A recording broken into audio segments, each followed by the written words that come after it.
రామగిరిలో ఉప ఎన్నిక జరిగింది. మరి 9 గెలిచిన వైఎస్ఆర్సీపీ గెలుస్తుందా, కేవలం ఒకటి గెలిచిన తెలుగుదేశం పార్టీ గెలుస్తుందా?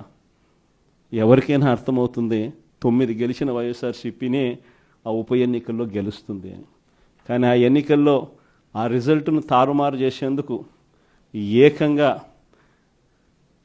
పోలీస్ ప్రొటెక్షన్తో ఎంపీటీసీలు ప్రయాణం చేయాల్సి వచ్చింది.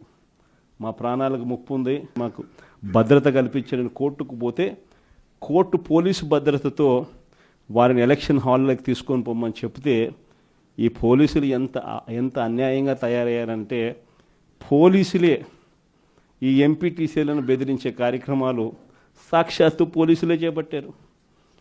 రామగిరికి సంబంధించిన అదే మండలానికి సంబంధించిన ఎస్ఐ వీళ్ళ వెహికల్లో ఎక్కుతాడు, ఎక్కి ఈ ప్రతి ఎంపీటీసీలతోనూ వీడియో కాల్తో ఆ పక్క ఎమ్మెల్యేతోనూ ఎమ్మెల్యే కొడుకుతోనూ మాట్లాడిస్తారు. వాళ్ళు భయపడిస్తారు.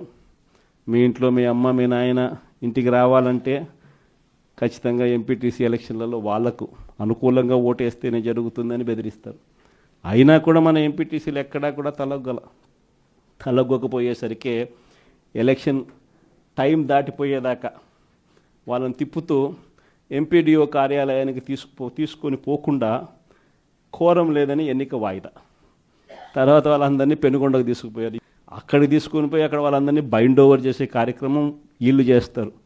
ఏమయ్యా ఈ అన్యాయం అని చెప్పి మన పార్టీ జిల్లా అధ్యక్షురాలు ఉషమ్మ గట్టిది స్టీల్ లేడీ అని చెప్పాలి, ఆవిడతో పాటు కంటెస్ట్ చేసిన ఎమ్మెల్యే ఇద్దరు పోయి మా ఎంపీటీసీలు మీరు ఎలా నిర్బంధిస్తారని చెప్పి పెనుగొండలో ఆయన ధర్నా చేసినందుకు వీళ్ళ మీద కేసులు.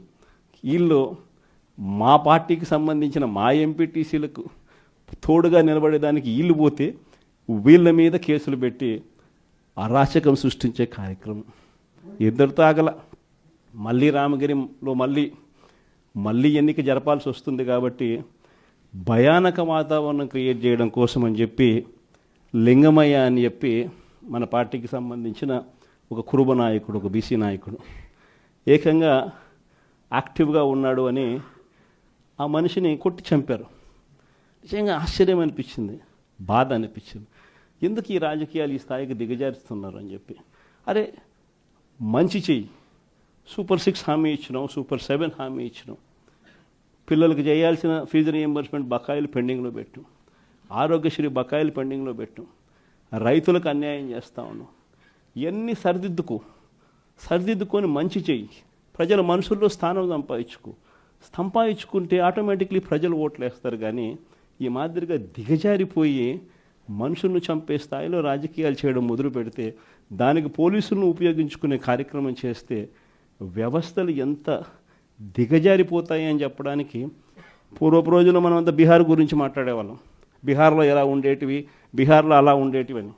ఈరోజు బీహార్ గురించి మాట్లాడాల్సిన పనుల ఆంధ్ర రాష్ట్రం ఎలా ఉంది అని చెప్పి చూస్తే బీహార్ను మించిపోయిన పరిస్థితిలో ఆంధ్ర రాష్ట్రం కనిపిస్తూ ఉంది. ఈరోజు ఆంధ్ర రాష్ట్ర పరిస్థితి. ఇలాంటి పరిస్థితుల మధ్య మనం యుద్ధం చేస్తూ ఉన్నాం.